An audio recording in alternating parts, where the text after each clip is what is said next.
After 3 years of work, our follow-up to the Meat Eater Fish and Game Cookbook is here. It's the Meat Eater Outdoor Cookbook, wild game recipes for the grill, smoker, campfire, and camp stove. Here is your book for everything that's best cooked or eaten outside. From grilling to open fire cooking to Dutch ovens to smokers to barbecue to backpacking meals to how to pull off the perfect fish fry, with pit stops along the way for lessons about Ice Age cooking methods and the best 5 ways to construct a cooking fire you can be proud of. And of course, we're focusing on wild game and fish here with over 100 recipes, including stuffed venison burgers 3 ways, wild duck with ahi verde sauce, a jerky made with cola, a gin and tonic made with fire-charred lemons, and grilled frog legs made with a sticky sweet sauce. This ain't your normal cookbook, so be prepared to be surprised. Get your copy now. For more info, visit themeateater.com or buy it wherever books are sold. Welcome to the Wired to Hunt Foundation's podcast, your guide to the fundamentals of better deer hunting. And now, your host, Tony Peterson. Hey everyone, welcome to the Wired to Hunt Foundation's podcast, which is brought to you by First Light. Today's episode isn't really actually about Bambi the movie, but about fawns in general and deer survival specifically.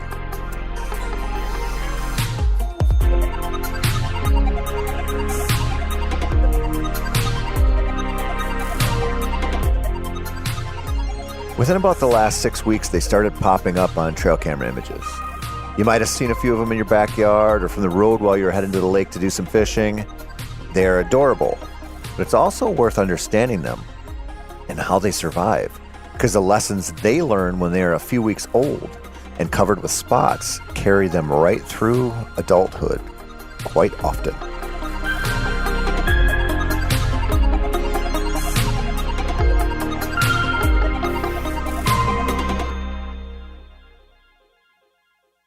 I know. I said I wasn't going to talk about Bambi the movie, but I'm gonna. I have to. It's only fitting to this episode anyway, and we might as well get a lesson in propaganda that can be used against us as hunters, which probably wasn't the intention of the original movie, but it sure wasn't like the fine folks at Disney were interested in representing real deer and real deer hunters. Now, anyway, did you know that Bambi was released 80 years ago? Smack dab in the middle of the Second Great War, the House of the Mouse released a movie based on a novel that was actually written about a roe deer, considering the author was Austrian. Since Bambi was set to be a big hit in the United States, they ditched the roe deer look and they decided on a mule deer. No, really, they did. It was going to be a California mule deer, apparently, but one of the illustrators, and I can only speculate here, but I assume he knew his shit when it came to deer, convinced the production team that a white-tailed deer would be more relatable and more recognizable. The adorable little anime precursor with his big eyes won the hearts of Americans with his story of survival in the face of the antagonist, a hunter aptly named Man. Just Man. It's almost like that was a representative of how evil people are or something. Anyway, the old Bamster is raised by his mom until Man made good on a shot and took her home for backstraps. So then Bambi's dad decides to come back into the picture and raise him to be the next great prince of the forest. Along the way to inheriting his crown under the tutelage of his father, who has a full rack even when Bambi is just a newborn, the youngster makes friends with a rabbit and a skunk. I can't prove this because I wasn't in the writer's room, but I don't think Bambi is based on a true story. Anyway, it ends with the bad man bringing his vicious hunting dogs into the woods, where not only does he shoot Bambi non-lethally, probably because he was carrying an AR chambered in .223 or something, but his campfire gets a little out of control and burns the forest down too. So essentially, humans are bad and destructive, and animals are pure, adorable, and the rightful owners of the forest. Never mind that we are basically just hairless apes and very much a part of nature ourselves. I could go on and on about how hunters are portrayed in film or television. Or hell, just popular media these days. But I won't because my blood pressure cannot handle it. In fact, if my wife and I are watching a show and a hunting scene comes on, I know she's going to roll her eyes and point out how I'm definitely going to bitch about every stupid little thing I see. But to be fair, she's a physical therapist who can't stand to see an actor use a cane or a walker incorrectly. And never once has she let that slide without bringing it up. The lesson there, for my young unmarried listeners who think they'll be the prince of the old household instead of the forest, is that you won't. You'll be on the silver medal podium until you start having kids, and then you'll just keep getting bumped down Q*bert style. Now, how's that for an obscure video game reference? Now, if you can't tell, my Ritalin prescription ran out. I'll get back on task now. Fawns. They're cool, right? I mean, who doesn't love seeing them? Who doesn't love glassing a field in the summer and seeing a doe with a couple of youngsters in tow? Or who doesn't love having to slow down on a gravel road that winds its way through the big woods to let mom go, knowing that any second Junior is going to spring across the road to meet up with mama? They're neat to see. But what does that mean? It probably depends on where you live and where you hunt. If you're in much of the whitetails range, seeing a bunch of fawns in the summer is probably very routine. You're probably used to it. But you probably also always expect there to be plenty of deer on the landscape. That's a luxury, my friends. One you can't really appreciate until you hunt a place where the population ebbs and flows to the point where the hunting might go from okay to downright terrible. If you hunt the North Country, you know what I mean. One bad winter and the reset on the deer population might be like a 50% reduction. One wolf pack moving in and you might see similar results. Now, they might not all be turned into wolf poop, but they might be gone. And for the hunter who has lost the deer, it's damn near the same thing. Now, if you hunt a region like that, seeing fawns is real nice. I saw that recently in northern Wisconsin, and it made me happy. And this is especially true if you're in an area where single fawns are kind of the rule, and seeing twins or triplets is pretty damn rare and cool. If you see that a fair amount of the does have at least one fawn, it's kind of time for some hope. I know this sounds like I'm being facetious here, but where I hunt in northern Wisconsin, like I just said, we pay close attention to the fawns. We like that next generation. We also, at least we here as my hunting buddies and I, we don't kill certain does who seem to be pretty good at raising fawns. There are too many predators up there. And those bad recent winters that knock the herd down, they are always coming. It might be every couple years, might be every 5, might be every 8. They're coming. Just like there is an asteroid out there somewhere with the address for Earth written on it. And if Jupiter doesn't soak it up first, whatever life is still here could be in real trouble. And that's coming. Side note, and I don't know if this is true or not, but I read about it the other day. There is an archaeological dig in North Dakota where they found glass that they believe was thrown from the impact that killed the dinosaurs. And you know where that hit? Mexico. Imagine the power behind that one thing hitting the earth to toss physical pieces of the earth from Mexico to frickin' North Dakota. Anyway, now a bad winter in the North Country isn't quite that severe, but it does suck. Just like it sucks to have a CWD slaughterfest in your county, or maybe a local EHD outbreak, or hell, a neighbor who just breaks all the laws and kills every deer he can, in season or out. In all those situations, and probably a ton more that I'm not thinking of right now, a new generation of deer is most welcome. That generation of fawns is a new beginning. Sure, it'll take them a few years to grow into big bucks and big does that make more babies, but you can't be too impatient with this stuff. It takes time. And you know what's cool about fawns besides what they represent for the future? How they behave. We see videos of newborn fawns playing with dogs and laying in people's yards and gardens, and not exactly exhibiting the kind of survival skills that you'd want your deer to have. But that's a short window. In fact, most of that dumb behavior probably only lasts a few weeks at best, maybe a couple of months for the really slow learners. But what's important is that they are always learning. And what's interesting is that they might not have to learn everything. Some of their behaviors seem to be almost like generational memories, and we don't really know how that works. For human babies, it's a slow development. We take like a year to walk and talk, and then hell, a lot longer to mature. Sometimes at least 42 years, according to one mean physical therapist I can think of. Yet, When fawns hit the dirt, they are learning. They are usually standing and nursing within the amount of time it would take you to watch a Simpsons rerun. And they can walk within a few hours. Within like 3 weeks, they can outrun most predators. And in the first few weeks of their lives, they spend like 90% of their time bedded.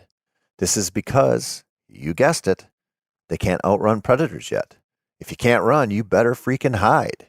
And they hide well, and they learn valuable lessons from it. Now, there are predators out there that are just good at mopping up Bambis that are stashed away. I'm talking about bears, of course. There is an animal in the woods that is better at reducing deer numbers in June and July than a black bear. Other critters make up for it later in a fawn's life. But if you want to not recruit too many generations of deer on your place, make it awful friendly for the yogis to live there. Even with that threat out there, like we see in these northern states in the big woods, there are still fawns that make it. They make it simply by hiding where mama tells them to hide. How do they do it? How do they know just like where they should lay? Oh, who knows? Maybe some of them stand up and get eaten, which is undoubtedly true.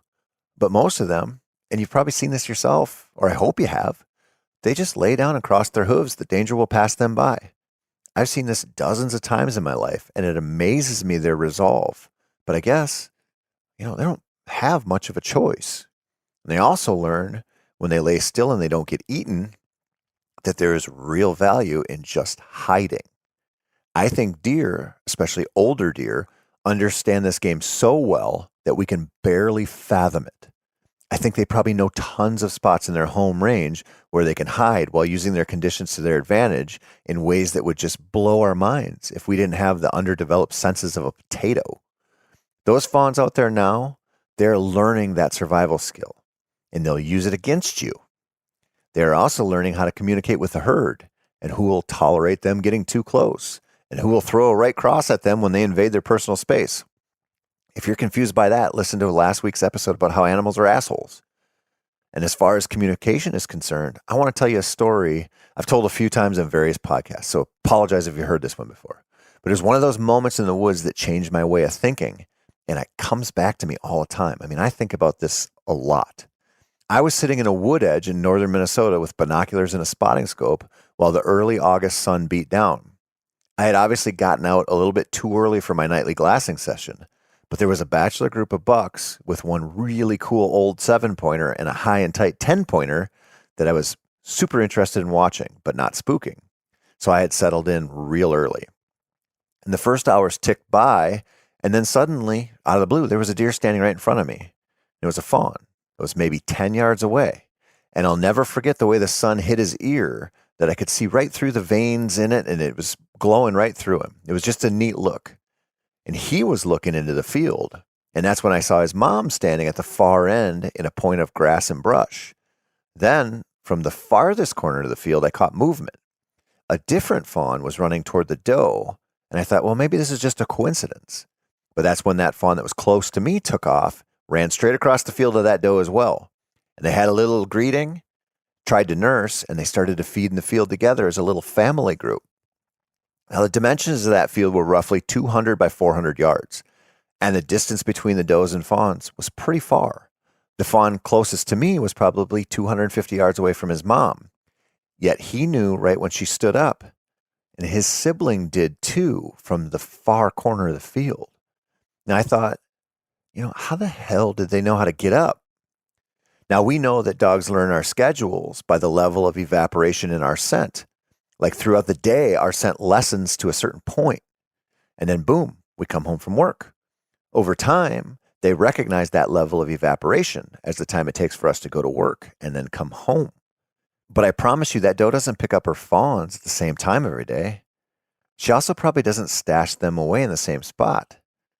So how did they know it was time to all simultaneously stand up?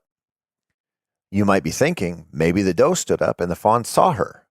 Now, I thought of that too, but that fawn was buried enough on the edge of that field that I never saw it for hours from 10 yards away.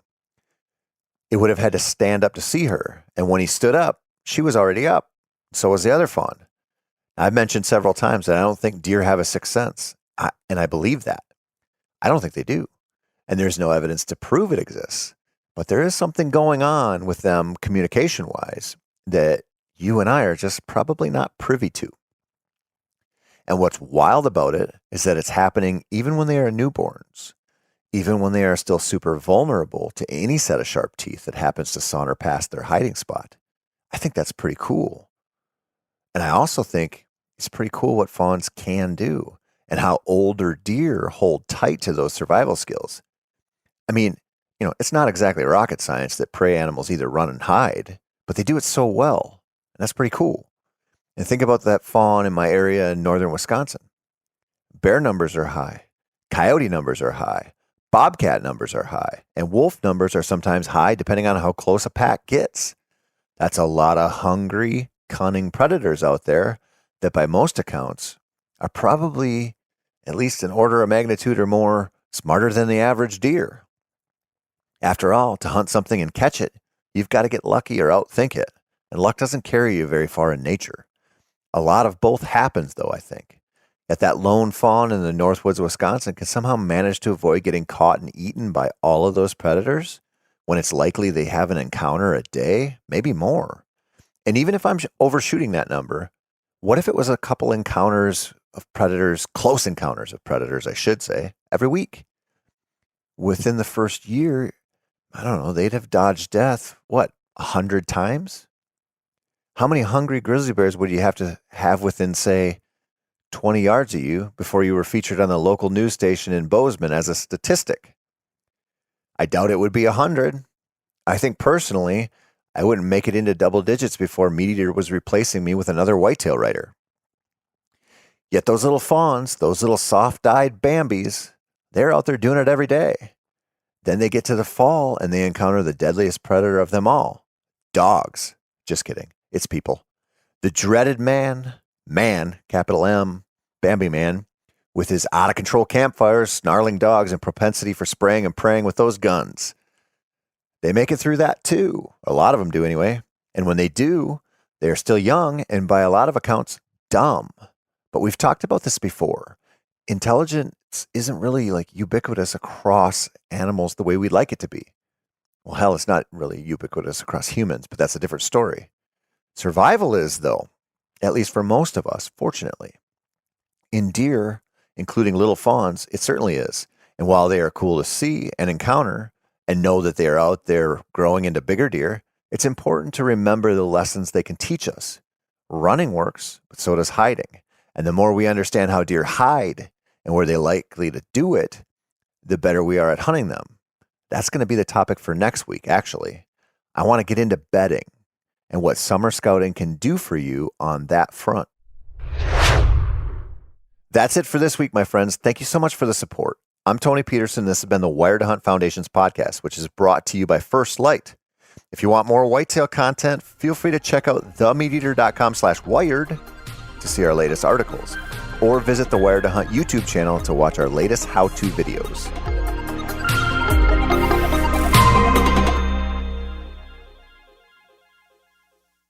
After 3 years of work, our follow-up to the Meat Eater Fish and Game Cookbook is here. It's the Meat Eater Outdoor Cookbook, wild game recipes for the grill, smoker, campfire, and camp stove. Here is your book for everything that's best cooked or eaten outside.